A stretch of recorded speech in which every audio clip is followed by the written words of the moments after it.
السلام علیکم ورحمۃ اللہ۔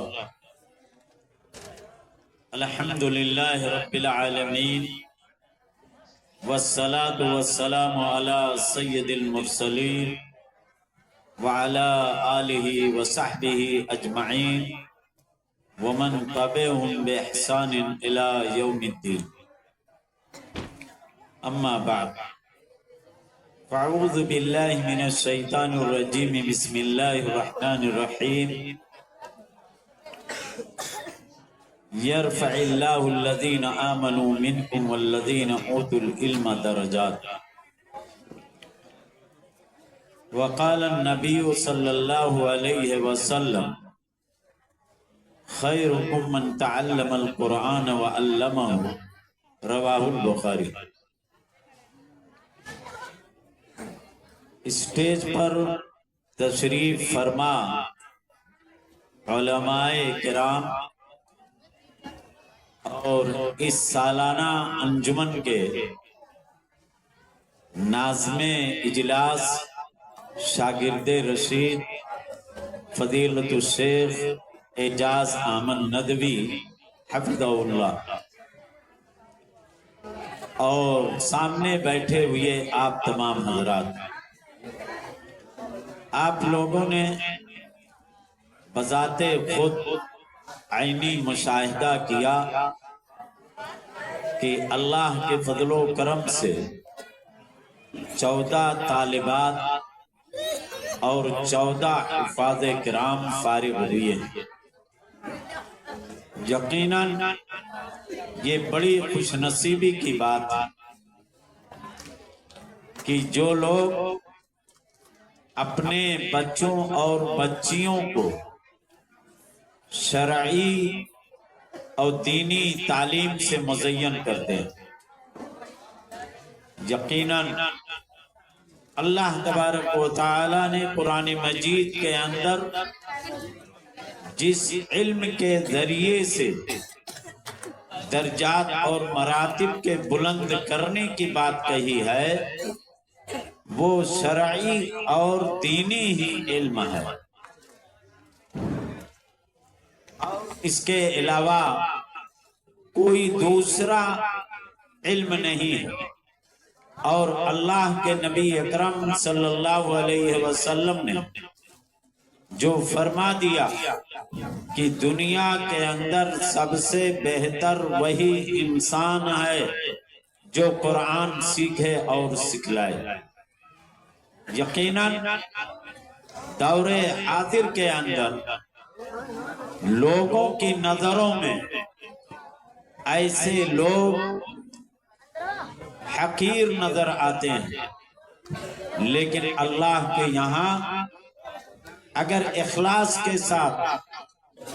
اور تعلیم کے ساتھ تربیت کا بھی لحاظ کرتے ہوئے عملی زندگی کو سنوارتے ہوئے زندگی گزاری تو یقیناً وہ لوگ کامیاب و کامران ہوں گے، ہر طریقے سے ناجے ہوں گے۔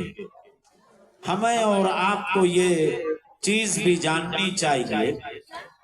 کہ یقیناً اس سائنسی اور ٹیکنالوجی دور کے اندر جہاں دنیا نے ترقی اتنی زیادہ کر لی، وہیں ہم مسلمانوں کو بھی چاہیے کہ ہم تعلیم کے میدان میں پیچھے نہ رہیں۔ دنیا کے اندر کسی سے بھی اگر ہم مقابلہ کر سکتے ہیں تو اپنی تعلیم کے ذریعے، اپنی شکشا کے ذریعے، اپنی معرفت اور جانکاری کے ذریعے ہی سے ان کا مقابلہ کر سکتے ہیں۔ عروج و ارتقاء کے منازل کے طے کرنے کی بات آئے گی تب بھی تعلیم کی ضرورت ہے۔ ہم مسلمانوں کو یہ سمجھنا چاہیے کہ غار حرا کے اندر سورہ علق کی جو ابتدائی 5 آیتیں نازل ہوئیں، ان 5 آیتوں کا پہلا لفظ اقرا، یعنی مذہب اسلام کا آغاز ہی تعلیم و تعلم اور درس و تدریس سے ہوا۔ اور تعلیم ہی کے ذریعے سے ہم اور آپ زندہ بھی رہ سکتے ہیں۔ اب میں ایک مثال دینا چاہتا ہوں، جیسا کہ ابھی ہم تمام لوگوں نے فضیلت الشیخ انور مدنی حفظہ اللہ کے ذریعے سے صحیح البخاری کی آخری حدیث کے درس کو سنا، تو یقیناً امام بخاری رحمت اللہ علیہ اب بھی ہمارے اور آپ کے درمیان باحیات اور زندہ ہیں۔ اسی لیے عربی شاعر نے کہا تھا، ہمارے پڑھنے والے طلبہ اور طالبات نے اظہار العرب کے اندر پڑھا بھی ہوگا کہ اخو العلم حی خالد بعد موتہ وأوصاله تحت التراب رمیم، کہ صاحب علم ہمیشہ زندہ باحیات رہتا ہے، گرچہ اس کے جسم کے اعضاء مٹی کے نیچے بوسیدہ ہو جائے۔ امام بخاری رحمت اللہ علیہ نے یقیناً جو صحیح بخاری لکھی، اور صحیح بخاری کے بارے میں جیسا کہ مقدمہ ابن صلاح اور تدریب الراوی جو مایہ ناز کتاب مصطلح الحدیث کے اندر لکھا ہوا ہے کہ اصح الکتب بعد کتاب اللہ صحیح البخاری، کہ اللہ کی کتاب کے بعد اگر کوئی بھی صحیح کتاب ہے دنیا کے اندر تو پہلے نمبر کو صحیح بخاری۔ امام بخاری رحمت اللہ علیہ کی سن وفات 256 اور آج 1447 چل رہا ہے۔ ہمارے اہل علم حضرات یا تھوڑا سا بھی علم رکھنے والے ہمارے طبقہ کے اندر عوام و خواص بھی اس بات کو جانتے ہیں کہ بھئی یہ حدیث صحیح بخاری میں ہے کہ نہیں ہے۔ اگر صحیح بخاری میں ہے تو لوگ آمنا و صدقنا بالکل فوراً تسلیم کر لیتے ہیں۔ یہاں یہ کہنا مقصود ہے کہ 256 میں آپ کا انتقال ہو گیا، 1447 چل رہا ہے، لیکن علم کی وجہ سے، صحیح بخاری کی وجہ سے امام بخاری رحمہ اللہ کو اب بھی جانا جاتا ہے اور تا صبح قیامت جانا جائے گا۔ لہذا ہم اور آپ علم کے میدان میں پیچھے نہ رہیں۔ اگر آپ تاریخی کتابیں پڑھیں تو عبد الملک بن مروان نے کہا تھا کہ اگر جیل کا دروازہ بند کرنا چاہتا ہے کہ جیل کے اندر کوئی بھی شخص داخل نہ ہو تو اسے چاہیے کہ وہ علم حاصل کرے، علم کا بول بالا کرے، علم کی نشر و اشاعت کرے، اور جب انسان تعلیم یافتہ، تہذیب یافتہ، مہذب، متمدن ہو جائے گا تو یقیناً جیل جانے کی ضرورت نہیں پڑے گی۔ اس لیے ہمیں اور آپ کو اس جانب خصوصی توجہ دینی چاہیے۔ اسی لیے بعض لوگوں کا قول بھی ہے اور ہم مسلمانوں کے لیے بہت ہی عبرت نصیحت کی بات ہے کہ آدھی روٹی کھاؤ لیکن لڑکوں کو پڑھاؤ۔ یہ ہمارا اور آپ کا مزاج ہونا چاہیے، لیکن یقین جانیے مسلم معاشرہ کے اندر بعض گھرانے ہی ایسے نظر آتے ہیں جو تعلیم کو اپنا مسکن اور اپنا سب کچھ سمجھتے ہوئے ہر طریقے سے اس جانب خصوصی توجہ دیتے ہیں، ورنہ بعض حضرات ایسے بھی ہیں کہ جو یقیناً اللہ تعالیٰ نے مال و دولت سے نوازا ہے لیکن وہ اپنے بچوں کو تعلیم کی جانب رغبت نہیں دلا پاتے ہیں۔ آپ شروع میں، بچپنے میں آپ یہ سمجھیں کہ جیسے نرسری میں درخت خریدنے جاتے ہیں، آپ وہاں بھی دیکھے ہوں گے چھوٹے چھوٹے پودوں کو کس طرح سے ان کی آبیاری کی جاتی ہے۔ ایسے ہی چھوٹے بچوں کو اگر ہم اور آپ دینی تعلیم سے مزین کر دیں اور پھر بعد میں آپ ڈاکٹر بنائیں، انجینئر بنائیں، وکیل، اچھے وکیل بنائیں، تو یقیناً مسلم معاشرہ کو ان چیزوں کی بھی ضرورت ہے۔ ہمیں اچھے وکیل، اچھے ڈاکٹر اور اچھے انجینئر کی بھی ضرورت ہے، لیکن شروع میں بچپن میں قرآن کی تعلیم دلانے کے بعد، ان کا عقیدہ صحیح کرنے کے بعد ہر طریقے سے ہمیں اور آپ کو کرنا چاہیے۔ میں ایک بات بالخصوص طالبہ سے، جو ہماری بچیاں فارغ ہو رہی ہیں، ان کو ایک بات کہہ کر کے میں اپنی بات ختم کرنا چاہتا ہوں کہ یقیناً انسان کے لیے دنیاوی زندگی کے اندر ایمان لانے کے بعد عقیدہ کا صحیح ہونا بہت ہی ضروری ہے۔ اگر عقیدہ صحیح نہ ہو، ہمارے پاس بہت زیادہ اعمال ہوں، تو ایسے عملوں کا کوئی بھی اعتبار نہیں ہوگا۔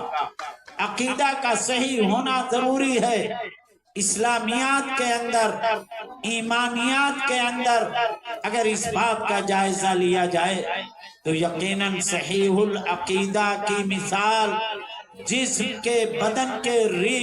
ریڑھ کی ہڈی سے دی گئی ہے، کہ جس طریقے سے بدن کے اندر اگر ریڑھ کی ہڈی نہ ہو تو یقیناً ہمارا بدن نہیں رہے گا، ہم چل پھر نہیں سکتے ہیں، نہ ہم لیٹ اور بیٹھ سکتے ہیں۔ اسی طریقے سے صحیح العقیدہ ہونا ضروری ہے۔ یقین جانیے، جیسا کہ شیخ مختار احمد ندوی رحمہ اللہ، جن کا پہلے پرچہ البلاغ نکلتا تھا، البلاغ کے اندر اس طرح کے واقعات بھی مذکور تھے، اور لوگوں نے ذکر بھی کیا ہے کہ ایک بچی کی شادی ہوتی ہے، اور بچی کی شادی ہونے کے موقع پر جہاں اس کو جانا ہے سسرال میں، سسرال والے پکے مشرک، بدعتی اور بدعت و خرافات کے اندر ملوث تھے۔ جب کھانا کھلا لیا گیا، کھانا کھلانے کے بعد نکاح کی نوبت آئی، اور نکاح بھی مولانا صاحب نے پڑھا دیا۔ خطبہ مسنونہ کے بعد جب دستخط کی بات آئی تو اس بچی نے انکار کر دیا اور کہا کہ مجھے اس پر دستخط کرنے کی ضرورت نہیں ہے، میں شادی کے لیے نہیں تیار ہوں۔ سارے کے سارے لوگ پریشان ہو گئے، اس کے گارجین حضرات بھی پریشان ہو گئے، کہا کہ یہ کون سا عالم ہو گیا۔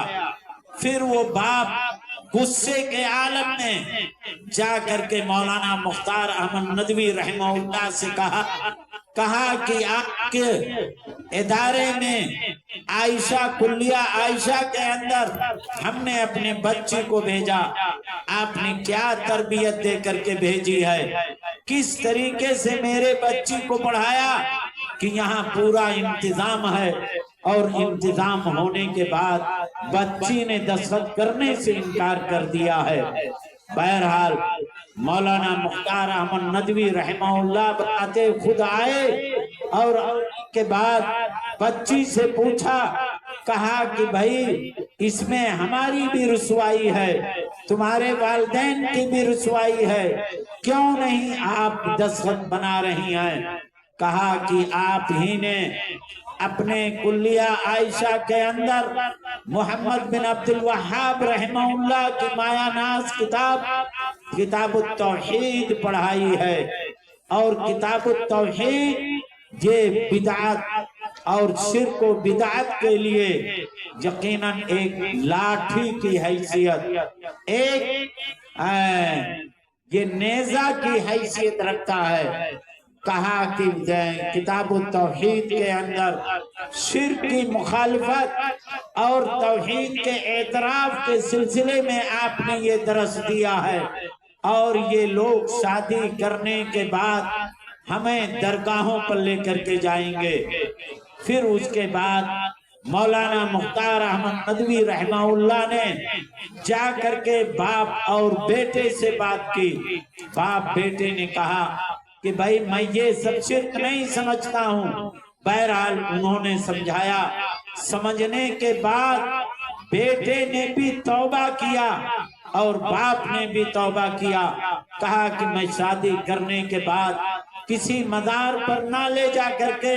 میں سیدھے اپنے گھر لے کر کے جاؤں گا، اور میں آج سے شرک کا توبہ کرتا ہوں۔ میں اپنی بچیوں کو یہ بتلانا چاہتا ہوں کہ ایسے ادارے سے فارغ ہونے کے بعد اگر آپ کی شادیاں ایسی جگہوں پر ہو رہی ہیں تو آپ کو اپنی جرات، اپنا جذبہ، اپنا جوش اور ولولہ دکھانے کی ضرورت ہوگی۔ آپ کو اپنی جسارت سے کام لینے کی ضرورت ہوگی کہ اگر دنیاوی زندگی باقی رہی تو عقیدہ صحیحہ پر باقی رہے۔ یقین جانیے ہمارے اسی قرب و جوار کے اندر یا تلسی پور علاقے ہی کے اندر بعض ایسی بچیاں جو توحید کی تعلیم پا کر کے اور ان کی شادیاں ایسے شرک و بدعت کی کھائی کے اندر ہوئی اور وہ 2-4 قدم آگے ہی شرک و بدعت کے سلسلے میں رہتی ہیں۔ ایسے بچیوں کو اگر ردائے فضیلت، سند فضیلت سے نواز دیا جائے اور عملی اعتبار سے کوتاہ ہوں،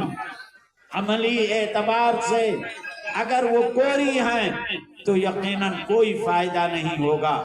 لہذا ہماری اس نصیحت کو قبول کرتے ہوئے اپنی رہتی زندگی تک بہرحال جرأت کے ساتھ، جسارت کے ساتھ صحیح العقیدہ پر زندگی رہنے کی توفیق کی دعائیں کرنی چاہیے۔ ساتھ ہی ساتھ میں اپنے حفاظ کرام سے یہ گزارش کروں گا کہ جس طریقے سے آپ نے اپنے سینے کے اندر قرآن کو حفظ کر لیا ہے تو یقیناً یاد کرنا تو آسان لیکن یاد رکھنا مشکل کام ہے، لہذا قرآن کو یاد رکھنا چاہیے۔ میں جب شنکر نگر مولانا اعجاز احمد ندوی حفظہ اللہ جب پڑھ رہے تھے تو جب میں پڑھاتا تھا، ہاسٹل کے اندر رہتا تھا، تو میں ہمیشہ یہ جملہ کہا کرتا تھا کہ بھئی حافظ لوگ بہت بدمعاش ہوتے ہیں، لہذا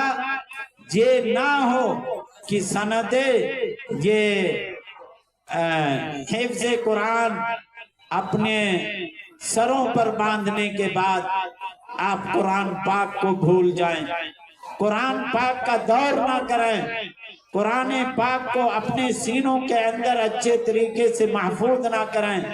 یقیناً اگر یہ صورت پائی گئی تو بخاری کی وہ روایت ہمارے اور آپ کے سامنے ہونا چاہیے کہ جو فرض نماز پڑھے بغیر سو جاتا ہے یا قرآن کو بھول جاتا ہے تو اس کے سر کو پتھروں سے کچلا جائے گا۔ لہذا اس حدیث کو سامنے رکھتے ہوئے بار بار قرآن کریم کو دہرانے کی کوشش کریں اور ساتھ ہی ساتھ نماز کی پابندی ہماری بچیاں اور ہمارے طلبہ بھی کرنے کی کوشش کریں، اور یہ بہت ہی اہم فریضہ ہے۔ اللہ تعالی اس معہد کو اور اس علمی دانشگاہ کو ہر طریقے سے سرسبز و شاداب رکھے اور ان کے ذمہ داران کو بھی اور اچھے انداز میں چلانے کی بھی کوشش کریں۔ اللہ تعالی ہر طریقے سے ان کا حامی اور ناصر ہو۔ ایک بات میں اضافی طور پر کہہ دینا چاہتا ہوں کہ بھئی جب بھی حدیث پڑھی جائے تو حدیث پڑھنے کے لیے بسم اللہ ہی کافی ہے، پھر اس کے بعد اعوذ باللہ یا بسم اللہ یہ سب کہنے کے تعلق سے اگر ہماری اور آپ کی نظروں سے وہ کتاب گزری ہوگی علامہ عبدالجلیل سامروتی رحمت اللہ علیہ کی جو اظہار العرب کتاب ہے، محمد بن یوسف سورتی رحمت اللہ علیہ، ایسے ہی سامروت یہ گجرات کے اندر واقع ہے۔ مولانا عبدالجلیل سامروتی رحمت اللہ علیہ نے ایک کتاب لکھی الفرق بین التسمیہ والبسملہ، لہذا ہمیں اور آپ کو تسمیہ اور بسملہ کا فرق بھی جاننا چاہیے۔ بسملہ سے مراد بسم اللہ الرحمن الرحیم اور تسمیہ سے مراد بسم اللہ، جیسا کہ حدیث نبوی کے اندر ہے کہ اللہ کے نبی اکرم صلی اللہ علیہ وسلم نے قربانی کا بکرا ذبح کیا، سما و کبرا، بسم اللہ اور اللہ اکبر کہا، یا وضو بناتے وقت کے اندر باب التسمیہ عند الوضو، تسمیہ کا لفظ آیا ہے۔ لہذا معلوم کیا ہوا کہ قرآن کریم پڑھنے کے علاوہ تمام جگہوں کے اندر صرف بسم اللہ کہا جائے گا۔ بسم اللہ الرحمن الرحیم اگر پڑھا جائے گا تو صرف قرآن کریم کی تلاوت کے وقت۔ اللہ تعالی ہم لوگوں کو اچھے عمل کرنے کی توفیق عطا فرمائے، اور جب تک دنیا کے اندر زندہ رکھے عقیدہ صحیحہ پر زندہ رکھے، آمین یا رب العالمین۔ السلام علیکم ورحمۃ اللہ وبرکاتہ۔